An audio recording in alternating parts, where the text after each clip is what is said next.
a chance to prove ourselves in a great game and a great traditional game, and be able to prove ourselves to the country and the nation. Christmas in Texas, holidays. What are you thinking? You guys go to trend about Texas and what to expect when you guys are down there? I'm not really a Texas guy, but I'm gonna see what it's like. Try to have the best fun I possibly can out there.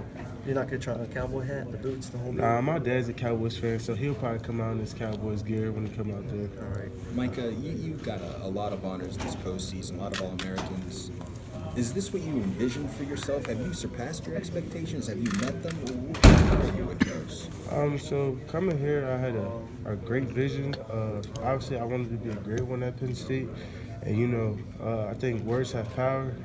Me and Jesse obviously came in together, and all last year I was like, yo, we got to be on that wall. Like we got to get there, and then this year comes and I'm like, yo, we still talking about it.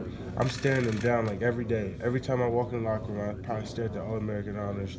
Even like competing and looking up at the weight room honors, like who got the fastest 40, strongest bench, strongest power. Cause I'm looking at that and I'm like, yo, I got to be on these walls somewhere.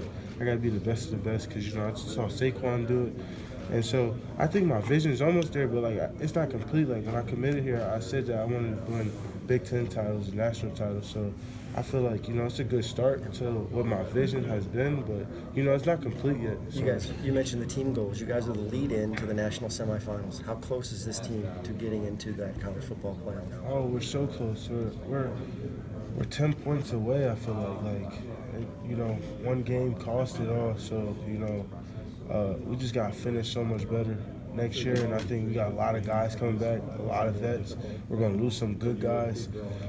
It's hard to replace Cam and Jan, but, we got guys that's going to step up, and I think we're so close to doing it, and, we're going in the right direction. Is that something that you guys all talk about as a collective group, too, not just a couple of you guys talking about it as a team? It's all of us, That's why so many old linemen came back. Some of the guys just choose to come back because they know how special it is here and what we're capable of. Like, I don't think none of us reached our full potential yet. Like, no one. I don't think there's no one on the team that has. Mike, correct me if I'm wrong. They already put your picture on the All-American wall, correct? They didn't do it yet, but I would take a selfie with You're checking for that picture to go up every day, right? Yeah. How much does a Cotton Bowl victory mean for this team? How much does a Cotton Bowl mean? It's huge. I think they said this is our first time in it, or first or second. It's been a long time. It's been a very long time. So going out here and getting a win in the Cotton Bowl would be tremendous. Hey, Micah, how about the influence Jan's had on you in your career and what you've got so far? Can you talk about that? Yeah, so I come in, obviously me and Jan have history. I come in and I see a guy, so first year I'm probably silent, don't really know what to do, just playing off of talent and stuff. Then I'm watching Jan, everything he does. When you got such a leader and someone who always doing the right thing, someone who knows the system in and out, and I'm just watching him every day, and I'm just learning off him. I'm saying what calls he's making, what he sees, and things like that, and it just made me improve my game so much. And even if I'm like, yo, I think this is about to happen, he's like, no, it's this. I just seen this on film, and I would say 80% of the times he's right, and he's always, me or him, been in the right position to make the play. So he talked about getting on you a little bit in the summer, like running hills and catching up to you. You shouldn't be with him, that kind of stuff. He's on. I mean, he'll say those things to you, right? Make you better. Yeah, he's crazy. He's never beat me in the hill. There was point in times where I said, Coach D's, this is too easy. They can't beat me. I didn't be in a different group, so I was just going up to the receivers just to compete with them. I knew I was probably going to beat KJ or Shorter or Jahan Dotson, but it's just a competitive nature of trying to do it, Or Elway will hop up in our group, it's just so much fun competing with these guys. Where do you see your role next year as the leader of the team? I really just got to step up and be that guy for us, I think I spent the last couple of years, kind of behind the scenes, just trying to be that player just going to play and let things roll on. But, I think, I need to be that guy to try to make something happen, be the changing factor in the game. Or if I'm not even, making as many plays as I do, being that voice for some guys, a lot of guys, I would say, look up to me now. So I think having that influence can be a very good thing when you're trying to win a national title. Micah, you played in a bowl game a year ago. How different will the experience, do you think, be this year, especially considering all the honors that you've gotten over the past couple of weeks? I don't think it's going to change at all. I think I just got to play my game. I think the only difference is I'll be a starter coming into the game and play the full game. So just go out there and play my game and try to help us get the win. The defense has had some ups and downs this year. What kind of an opportunity, though, is this game to maybe show what this defense is really all about, do you think? You know, we're going against a very good Memphis team who has a lot of good wins on their schedule. So I think if we go in here and, you know, limit them from their explosive plays and, you know, show a dominant performance, these kind of show a sneak peek of what's going to happen next year. Michael, what's the challenge of playing a team like Memphis where this is arguably the biggest game in their program's history, and how much can you guys draw from the Minnesota game where it's kind of similar circumstances?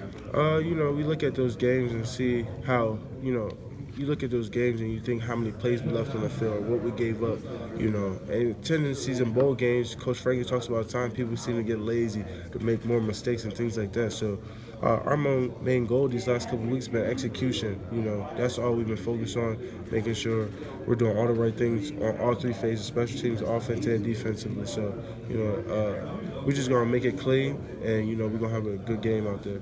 You talked about the wall and the history here of linebackers. Who are the ones that you know and that you look up to? So everybody know me and LeVar got a great relationship. Spent time with him and his family. We talk at least once a week.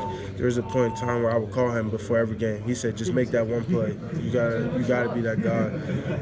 It doesn't matter what you do or how you do it. You know, always been a big influence on me before I even got here. He knew who I was before, you know, we even got to know each other. And then, you know, Michael Mahdi reached out. You know, I'm talking to Mike Hall and things like that. You know, those are great guys that reached out to me, and all guys I watch film on. You know, Coach Pride watched their teach team all the time. So those are just guys that, you know, I personally talk to a lot. Coach Laurie coached Memphis, obviously. How important of an asset is he to you guys and kind of heading into this game? He kind of knows, helping us get mentally prepared. He's helping us get knowing what these guys are going to come and how they're going to come. I think those are always important. You know what type of guys you are playing against. You know, knowing their backgrounds and things like that. Knowing what their tendencies are and things like that. So he's a great resource for us in the program. Is there any, I guess, balance for you between, you know, getting ready for the bowl with guys like Cam and Jan, who you played with all season, and looking at, you know, the guys from the future who you might be playing with, you know, next season? I mean, do you think about that at all, or is it just we'll worry about that in the future? We'll worry about that in the future. I mean, you got 2 spots opening up next year. So obviously there's going to be a lot of position battles, which we'll get closer towards the spring.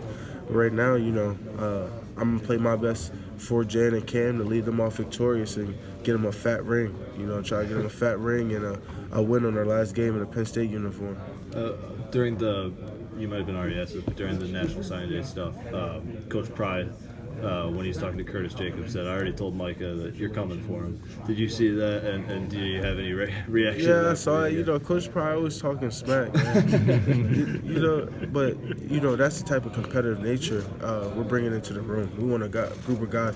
You know, I want Kurt and them to come for me. You know, that's just raising the standard. So I don't look at it as a negative thing. I look at it as a positive thing because you got a great group of guys who's competing every day and, you know, trying to be the best in the room. The best 3 linebackers are going to play. Then you're going to have a great group of guys, and that's why we are LBU. You know what I mean? Micah, being a defensive end in high school, did you ever have any doubts at all about the transition to linebacker? Because it's a very technical position, and Coach Price is kind of a tough guy to play for. Were there ever any times early, maybe when you enrolled early, that you were like, I don't know if this is going to work out, or I'm better off at defensive end? Was there ever any tough times? Yeah, you know, there was a bunch of tough times, you know, especially early on, just knowing how to fit into the defense and things like that. But, you know, you got to figure it out, I would say. You know, I think all the great ones do. Figure out a way to be the best on the field, figure out a way to get yourself on the field.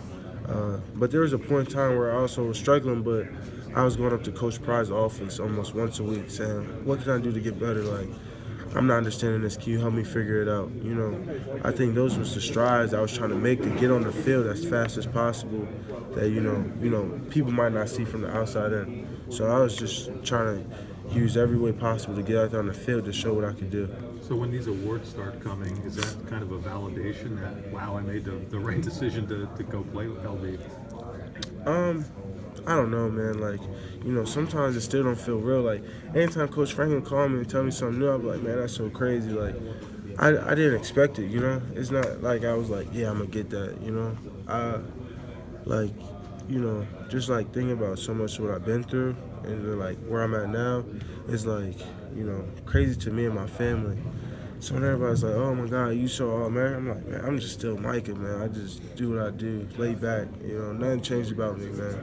Where's your ceiling? Coach Franklin has said a lot, and Coach Prime both said you're not even near where you're going to be.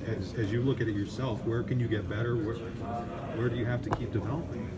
I think there's always, I would say, film, no more tendencies. Like I said, Jaren's probably the best at seeing things out there on the field. I probably can't see things as well as him.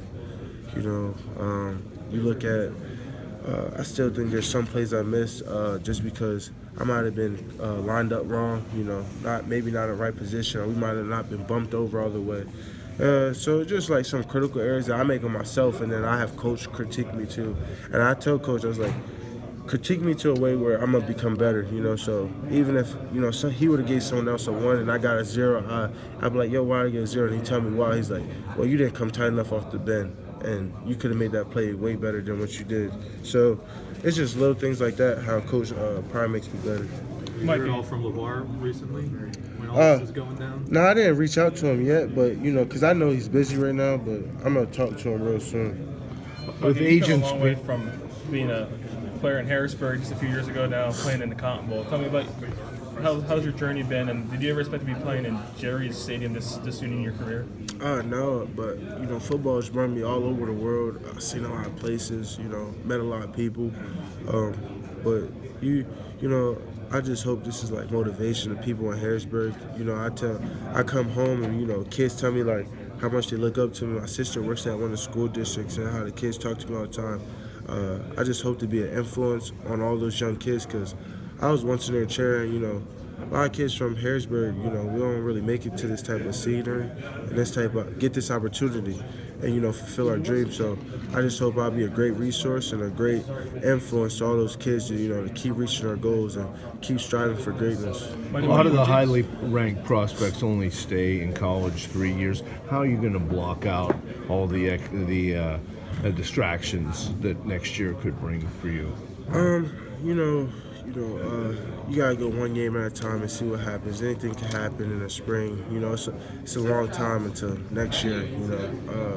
And we got so much work to do. So that's kind of like my distraction. I know I got a lot of work to do. I gotta get these young guys, get them right, and then I think about how close I've come the last 2 years of playing the big games and getting to that next stage. So that's the only focus I need right now. Michael, what are you most looking forward to about playing?